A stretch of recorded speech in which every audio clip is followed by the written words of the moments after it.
ព្រះអភិធម្ម7កុំពីខ្ញុំគោរពជំរាបសួរលោកអ្នកពុទ្ធបរិស័ទនិងអរគុណក្មួយដែលបានទេសនាបាទ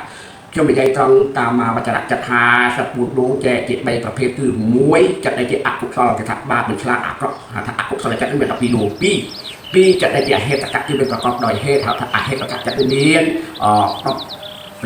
3ចិត្តដែលជាសោកល្អស្អាតមានមិត្តភ័ក្តិ1ដួងបាទនេះក្នុងការមកវចនៈចត្ថា14ដួងចែកជា3បែបនេះបាទតទៅខ្ញុំនិយាយអំពីអកុសលចិត្ត12ដួងបាទអកុសលចិត្ត12ដួងចែកជា3ទៀតបាទមួ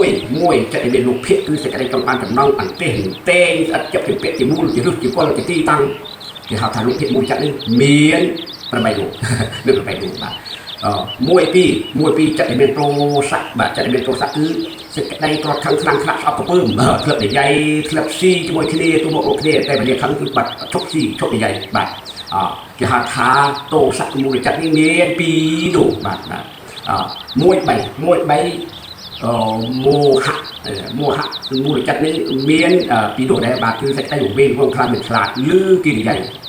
ឬបាទឃើញទីធ្វើដឹងទីសម្ដែងដឹងទីនិយាយបុកពីឈប់ប៉ុន្តែយើងមិនទៅជឿទេអានេះគេហៅថាលោកភិកមូលចិត្តគឺសេចក្តីវិញ្ញាណបាទលោកភិកមូលចិត្តមាន2ដួងមាន2ដួងអរគុណចំពោះលោកអ្នកដែលបានទេសនាបាទនេះគេហៅថាព្រះអភិធម្មបាទព្រះអភិធម្ម